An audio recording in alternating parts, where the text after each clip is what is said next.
Yo, what's happening, Cucumber Squad, and welcome back to the Fable Sphere. Now, before we even get started, as you guys know, link to my website is down in the description, thefablesphere.com. If you want to engage with me, you can join the sphere. It is completely free. Sign up, join it, and you can engage with me. I'm no longer on any social medias. That's where you can engage with me. I'm just on YouTube and on my own website. So, now, Autumn Johnson, thank you so much for the Skip the Line reaction. I really appreciate that. We're only doing 4 this weekend, as you may know, because I haven't been well this week, so I wasn't able to do 8 this weekend. So I stopped the form. Before it got to that 8 slot. But next week we'll do a full. I'll probably do like a 10 slot thing. So now this is called MNERVA. Sorry, MNERVA. I'm trying to pronounce that properly, and it's called Josh. Never heard of this artist. Absolutely brand new to the channel, so thank you very much for that. And so this is for Autumn Johnson. Thank you so much for the Skip the Line reaction once again. And let's see what we've got.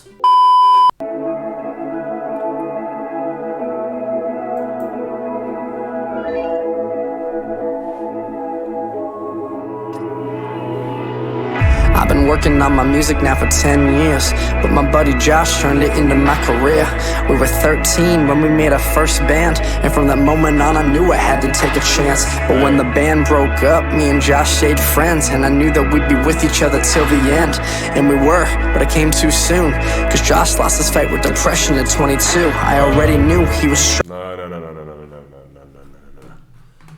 No. I could already see sort of like where that thing. Why does this feel like it's got such a Mike Shinoda feel to it straight off the bat, right? I like the fact that it doesn't have the highest quality production. I like the fact because it's meant to be. I feel this is meant to be kind of an authentic song. So basically talking about his friend and how he started and they kind of fell off a little bit from the music thing, but they stayed friends. They stayed very good friends. But then he suffered with depression. I hope to God that it doesn't mean that he got to the point where,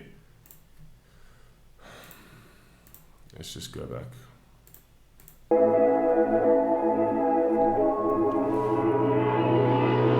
I've been working on my music now for 10 years, but my buddy Josh turned it into my career.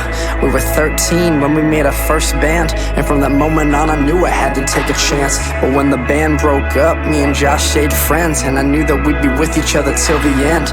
And we were, but it came too soon, cause Josh lost his fight with depression at 22. I already knew he was struggling. It had been some time since his family told me details about his life, so I wasn't surprised when I heard the news. But you never think this sort of thing will happen to you, and now it's been a year, and there hasn't been a word written, only tears, cause I wish that it had went different. So it's been a year and there hasn't been a word written, only tears. Obviously, I mean, when something like that actually happens to someone, or happens to somebody that's so dear and so close to you, like a close friend or family member, specifically when somebody chooses to take their own life because of depression and things like that, right?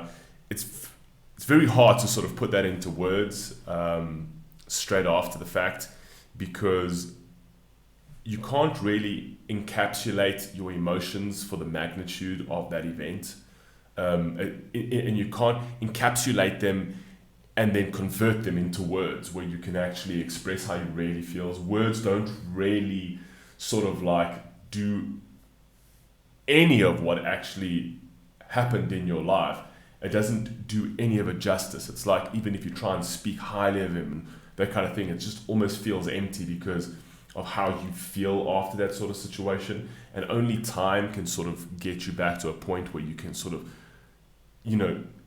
find that space to start letting go of the words. Not that the words aren't there, but that the words can maybe start making sense, essentially. So completely understandable when, you hold out that amount of time, because you don't know if any words make sense until you process what has happened. I love the fact that he eventually did put it into words, which is great. Been a year, and there hasn't been a word written, only tears, cause I wish that it had went different, and I fear no one will remember his name, but I ain't gonna let him fade away. So this one goes out to Josh, all the people that we lost. lost. Gotta keep them in our thoughts, or they're gonna get forgot. This one goes out to Josh, I just hope he's better off. I can't wait till we can talk, wanna say hello to God. This one goes out to Josh, all the people that we lost. Gotta keep them in our thoughts, or they're gonna get forgot. This one goes out to Josh, I just hope he's better off. I can't wait till we can talk, wanna say hello to God.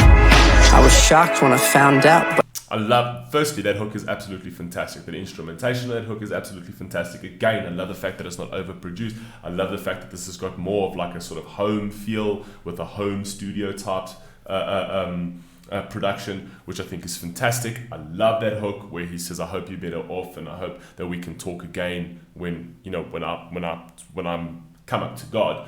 That's where I'll find you again." So he's basically saying we'll meet again. And I hope that we can talk then. And I like the fact that he's keeping his name alive. I like the fact that he's, saying that I'm not going to let anybody forget his name, right? Even if it's closest to me. Now, he's pretty small. He's got 180 subscribers, 41 views. This deserves a hell of a lot more. So for anybody watching this, just link is always in the description to any artist that I do. So please go down to the description, click on the link, and just go and support this artist. I love where this is going already. I love the fact that he's paying homage to his best friend. I love the fact that this is raw and real. I love everything about this so far. But it made sense, cause things were always tense back home with the rents. And his meds didn't help, he never felt like he belonged. But even still, I can't believe I've got a big issue with pharmaceutical medication for things like depression and anxiety and things like that.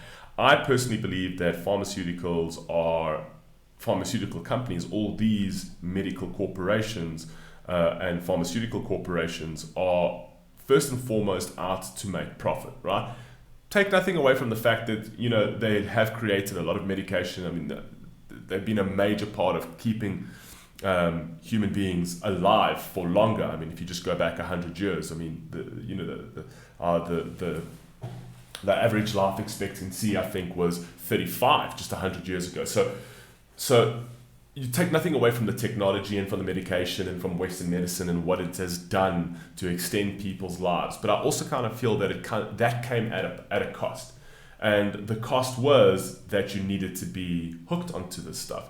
The cost was that you didn't need to be given this stuff, but it became a trendy thing. It became something that, you had to be on this stuff, right? And this stuff was good for you to take. And I don't believe any medication is good for a human being to take if they absolutely do not have to take it. And I kind of feel that a lot of these kind of medications, when it comes to anxiety and when it comes to mental health and things like that, I feel that these medications make people feel worse. I kind of feel that these medications make people feel numb, and it kind of takes away that fire that a human being usually has, and it's just a fire of just being alive. And I kind of think that's the only thing that can ignite it. The only thing that can keep that fire alive is human interaction. It's dealing with the issue with going to a psychologist or talking to people or people helping and things like that. And I know when there's a chemical imbalance in the brain, it's not as easy as that, but I kind of feel like medication is just there for these things, as for cancer, as for many things, to sort of just maintain as opposed to cure. And I'm not saying that I can profess to know how these things really operate, but I've seen and heard and been around enough people that have been on this medication that are not happy, but they're on this medication, they're not happy. And I kind of find like if there's a longer road that a human being can take to feeling like mentally stable, to getting a bit better, I would rather take that than the shorter temporary solutions of medications. That's my personal opinion. I'm not professing to say that I'm a psychiatrist or any of that type of thing. That obviously know more than I do about these sort of things. But I'm not entirely sure if we haven't created a system that is predicated on using these medications first and foremost because it's profitable, as opposed to maybe looking for other avenues that would be better for people, as opposed to the medication that makes you feel numb. And a lot of the times ultimately landing you up in the same position. You know, so I don't know. You let me know what you think. He belongs, but even still I can't believe my friend is really gone. Cause I wrote my first song cause of him. He said drummers couldn't write, so I taught myself piano on a whim. And the thing is, we fought so much, but we... Good, I'm glad that he said that. I'm glad that he said that drummers can't write, so I taught myself piano on a whim. He pushed you. Great, that's what good friendships do, man. That's what good friendships do. He pushed you, right? And you went and did something about that. It's like, watch, you'll see, I can do it. That's great. Recover. That's why I never wonder what it's like to have a brother. I wish I could have helped him, but every single time when I asked him how you holding up, he told me he was fine, and I took him at his word. We were so competitive, so the stories that he told me were highly edited. He's the Bennington to my Shinoda. Can't believe he won't get older. Only thing that... I like that he's the Bennington to my Shinoda. And right at the beginning of this video, I told you that this felt very Mike Shinoda-ish. And it seems like the kind of person that would like Linkin Park. Obviously, I like the fact that he actually said, you're the Bennington to my Shinoda. Shinoda was obviously Chester Bennington's best friend, and he passed away, R.I.P. to Chester, R.I.P. to Josh as well. But I like the fact that you're putting him on that pedestal. I like the fact that you're saying you're with this greater than life figure, right? You're with this purposeful, huge being out there. So the fact that you put him in Chester Bennington's basket is a huge testament to the kind of person he was. Gives me closure, is his pain is finally over. Now I shoulder his legacy with pride. I just wish I could have said goodbye. So this one goes out to Josh, all the people that we lost. Gotta keep them in our thoughts, so they're gonna get forgot. This one goes out to Josh, I just hope he's better off. I can't wait till we can talk when I say hello to God. This one goes out to Josh, all the people that we lost. Gotta keep them in our thoughts, so they're gonna get forgot. This one goes out to Josh, I just hope he's better off. I can't wait till we can talk when I say hello to God. This one goes out to Josh and all the people that we lost. Yeah,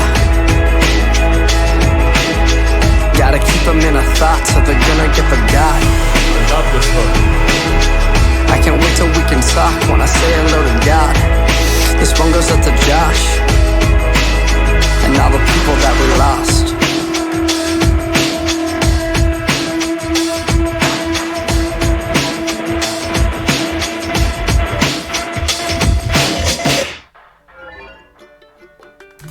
Yeah, I really like that instrumentation over there.